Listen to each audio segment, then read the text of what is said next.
আসসালামু আলাইকুম। সবাইকে স্বাগত জানাচ্ছি আমার দেশ টপ নিউজে। সঙ্গে আছি তামান্না মিনহাজ। আমাদের আজকের টপ নিউজের প্রধান শিরোনামগুলো শুরুতেই জানিয়ে দেব। মব তৈরিতে সরকারের প্রচ্ছন্ন মদদ আছে, প্রশ্ন তুললেন তারেক রহমান। বিএনপিতে পদত্যাগের হিড়িক, একদিনে পদত্যাগ করেছেন ছাত্রদলের 9 নেতা। শেখ হাসিনা প্রশ্নে ভারতের অবস্থান বদলাচ্ছে না, শর্ত সাপেক্ষে ক্ষমা পেলেন সাবেক আইজিপি মামুন। ডেঙ্গু জ্বরে গত 24 ঘন্টায় আরও 1 রোগীর মৃত্যু, হাসপাতালে 391 জন। চলুন দর্শক, এবার জানিয়ে দেই মূল নিউজগুলোর বিস্তারিত। যারা মব তৈরি করছে তারা কেন গ্রেপ্তার হচ্ছে না এবং তাদের প্রতি সরকারের প্রচ্ছন্ন মদদ আছে কি না সে ব্যাপারে প্রশ্ন তুলেছেন বিএনপির ভারপ্রাপ্ত চেয়ারম্যান তারেক রহমান। শনিবার বিকেলে জুলাই আগস্ট গণ অভ্যুত্থান শোক ও বিজয়ের বর্ষপূর্তি উপলক্ষে আয়োজিত এক অনুষ্ঠানে শহীদ পরিবারের সদস্যদের সঙ্গে সাক্ষাৎকালে এ প্রশ্ন তোলেন তিনি। তারেক রহমান বলেন, অন্যায়কারী যেই হোক না কেন বিএনপি তাকে সমর্থন করে না, ষড়যন্ত্র শেষ হয়নি, বরং তা আরো জোরে সোরে শুরু হয়েছে। তিনি বলেন, অন্তর্বর্তী সরকারের কাছে আমরা বারবার বলেছি অপরাধীদের বিরুদ্ধে ব্যবস্থা নিতে, এরপরও কেন সরকার ব্যবস্থা নিচ্ছে না তা সরকারের কাছেই প্রশ্ন। যুব দলের একজন কর্মীকে রক কেটে হত্যা করা হয়েছে, কিন্তু এ নিয়ে কেউ কথা বলছে না, অথচ বিএনপি এ নিয়ে কথা বললে বলা হচ্ছে আমরা লাশের রাজনীতি করছি।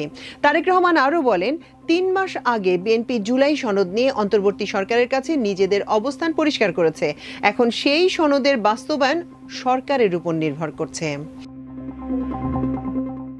এদিকে পুরনো ঢাকার স্যার সলিমুল্লাহ মেডিকেল কলেজ সংলগ্ন এলাকায় ব্যবসায়ী লাল চাঁদ ওরফে সোহাগ নামে এক ব্যক্তিকে প্রকাশ্যে নির্মমভাবে হত্যার অভিযোগ উঠেছে যুব দলের কয়েকজন নেতাকর্মীর বিরুদ্ধে। এই ঘটনার পর শুক্রবার থেকে দেশের বিভিন্ন বিশ্ববিদ্যালয়ে বিক্ষোভ ও মিছিল বের করেন সাধারণ শিক্ষার্থীরা।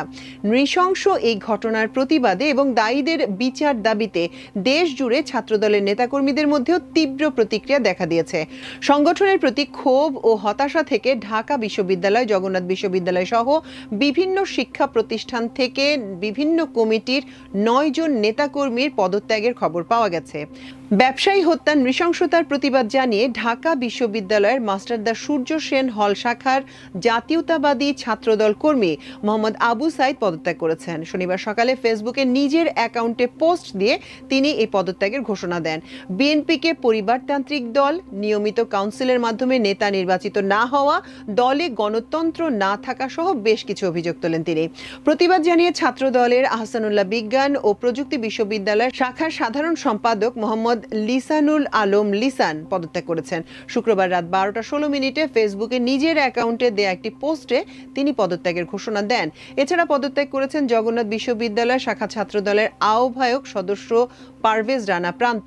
জগন্নাথ বিশ্ববিদ্যালয়ের শাখা ছাত্রদলের আরও এক আহ্বায়ক সদস্য রাকিবুল হাসান রানাও পদত্যাগ করেছেন। তিনি জগন্নাথ বিশ্ববিদ্যালয়ের আইন বিভাগের 2020-21 শিক্ষাবর্ষের শিক্ষার্থী। সর্বশেষ পদত্যাগ করেছেন সরকারি বাংলা কলেজ ছাত্রদলের আহ্বায়ক কমিটির সদস্য ও সাবেক সিনিয়র সহসভাপতি রাসেল মিয়া। শনিবার ফেসবুকে নিজের আইডিতে পোস্ট দিয়ে তিনি পদত্যাগের ঘোষণা দেন। পোস্টে তিনি লেখেন, আমি নিজের পরিশ্রমের ফল নিজের মতো করে খেতে চাই। তোদের মতো কিছু সুবিধাভোগী নেতার কারণে মা বাবার মুখের গালি শুনে আর গুণা কামাতে চাই না। তাই বাংলাদেশ জাতীয়তাবাদী ছাত্রদল থেকে নিজেকে সম্পূর্ণ প্রত্যাহার করে নিলাম। এছাড়া ছাত্রদল মৌলভীবাজার জেলা শাখার সদস্য মোহাম্মদ রাব্বি মিয়া, গোপালগঞ্জ কলেজ ছাত্রদলের সিনিয়র সহসভাপতি মোহাম্মদ জাহিমুর রহমান জিসান ও সাংগঠনিক সম্পাদক মোহাম্মদ ইশতিয়াক রহমান এবং সিলেটের চুনারুঘাট ছাত্রদল 9 নম্বর রানীগাঁও শাখার পূর্ণাঙ্গ কমিটি সহসভাপতি আরিফুল ইসলাম ইমরুল পদত্যাগের ঘোষণা দেন। এদিকে বিএনপি থেকে পদত্যাগের ঘোষণা দিয়েছেন দলের মালয়েশিয়া কমিটির সমাজ কল্যাণ বিষয়ক সম্পাদক ডক্টর ফয়জুল হক।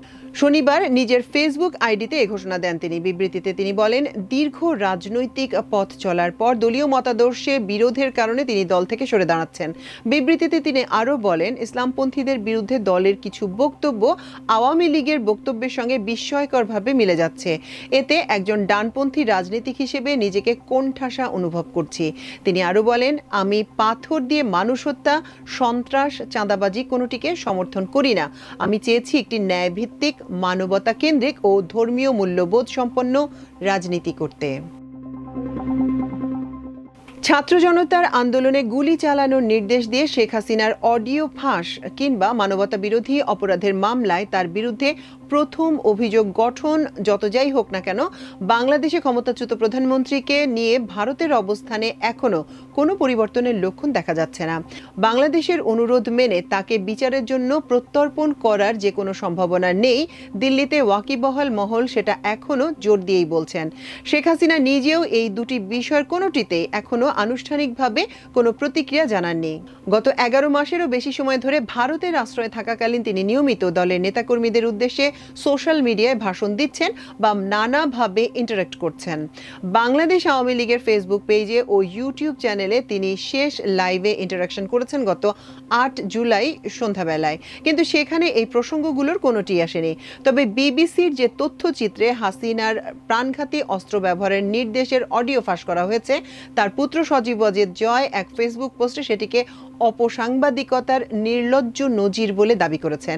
এই মুহূর্তে আওয়ামী লীগের যে শত শত নেতাকর্মী ভারতে অবস্থান করছেন, তাদেরও অনেকেই তাদের নেত্রীর বিরুদ্ধে ওঠা অভিযোগগুলো খণ্ডন করার চেষ্টায় সামাজিক মাধ্যমে সক্রিয় হয়ে উঠেছেন। তবে প্রধান উপদেষ্টার প্রেস সচিব শফিকুল আলম ইতোমধ্যেই এক্স হ্যান্ডেলে পোস্ট দিয়ে দাবি করেছেন, তার ভাষায় রাষ্ট্রীয় অনুমোদনপ্রাপ্ত হত্যাকাণ্ডে শেখ হাসিনা যে প্রত্যক্ষভাবে জড়িত ছিলেন সেটা বিবিসির তদন্তে প্রমাণিত। তবে ভারত সরকারের নীতি নির্ধারক ও শীর্ষ সরকারি কর্মকর্তারা একান্ত আলোচনায় পরিষ্কার বলেছেন, এই দাবি মেনে নেয়ার কোনো প্রশ্নই ওঠে না। কারণ শেখ হাসিনাকে যে পরিস্থিতিতে এবং ভারতের যে নীতির ভিত্তিতে সে দেশে আশ্রয় দেয়া হয়েছে, তাতে কোনো মৌলিক পরিবর্তন ঘটেনি। তারা যুক্তি দিচ্ছেন, প্রধানমন্ত্রী থাকাকালীন তার যদি কোনো অডিও কেউ গোপনে রেকর্ড করে সেটা ফাঁস করে দেয়, ভারতের সেটা দেখার বিষয় নয়। আর তাকে ভারতে আতিথেয়তা বা রাজনৈতিক আশ্রয় দেওয়ার সিদ্ধান্তের সঙ্গে সেই অডিওর কোনো সম্পর্ক থাকতে পারে না।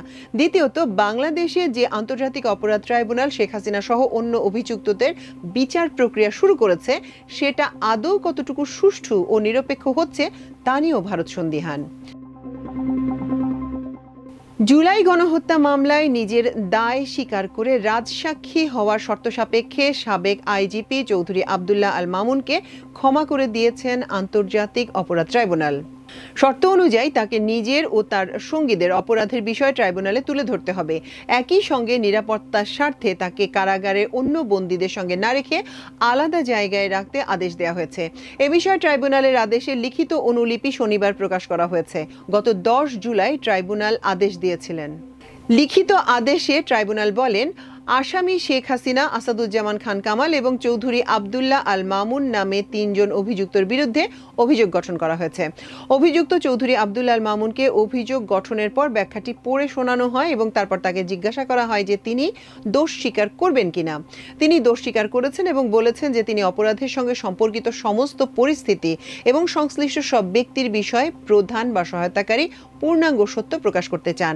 তার আইনজীবী একটি আবেদন দাখিলের মাধ্যমে অভিযুক্তকে ক্ষমা করার জন্য আবেদন করেছেন। প্রধান প্রসিকিউটর অভিযুক্তকে ক্ষমা করার প্রস্তাবে সম্মত হন, এই শর্তে যে তিনি উপরোক্ত পরিস্থিতির পূর্ণাঙ্গ এবং সত্য প্রকাশ করবেন, কারণ এ ধরনের প্রকাশ অপরাধের বিচারের জন্য সহায়ক হবে।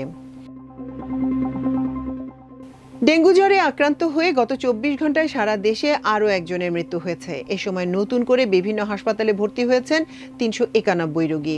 শনিবার স্বাস্থ্য অধিদপ্তরের health and emergency operation centre ও কন্ট্রোল রুমের সংবাদ বিজ্ঞপ্তিতে এ তথ্য জানানো হয়।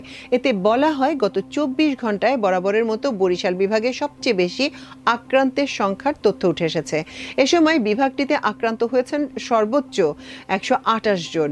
এই নতুন আক্রান্ত রোগীদের মধ্যে ঢাকায় বিভিন্ন হাসপাতালে ভর্তি হয়েছেন 55 জন। চলতি বছর 1 জানুয়ারি থেকে 9 জুলাই পর্যন্ত ডেঙ্গুতে মোট 54 জন মারা গেছেন। এর মধ্যে সবচেয়ে বেশি 21 জনের মৃত্যু হয়েছে ঢাকা দক্ষিণ সিটি কর্পোরেশনে। এ সময় বরিশাল বিভাগে 14 জন ছাড়াও ঢাকা উত্তর সিটি কর্পোরেশনে 5 জন, চট্টগ্রাম ও খুলনা বিভাগে 4 জন করে 8 জন, রাজশাহী বিভাগে 2 জন এবং ময়মনসিংহ ও ঢাকা বিভাগে 1 জন করে মোট 2 জন ডেঙ্গুতে মারা গেছেন। দর্শক, আজকের আমাদের টপ নিউজের আয়োজন ছিল এই পর্যন্ত। ইনশাল্লাহ আগামীকাল একই সময় একই চ্যানেলে আবারও একটি টপ নিউজ নিয়ে আপনাদের সামনে হাজির হব। সে পর্যন্ত আল্লাহ আপনাদের সবাইকে ভালো রাখুন, সুস্থ রাখুন, সমৃদ্ধ রাখুন। এতক্ষণ সঙ্গে থাকার জন্য অশেষ কৃতজ্ঞতা। আল্লাহ হাফেজ।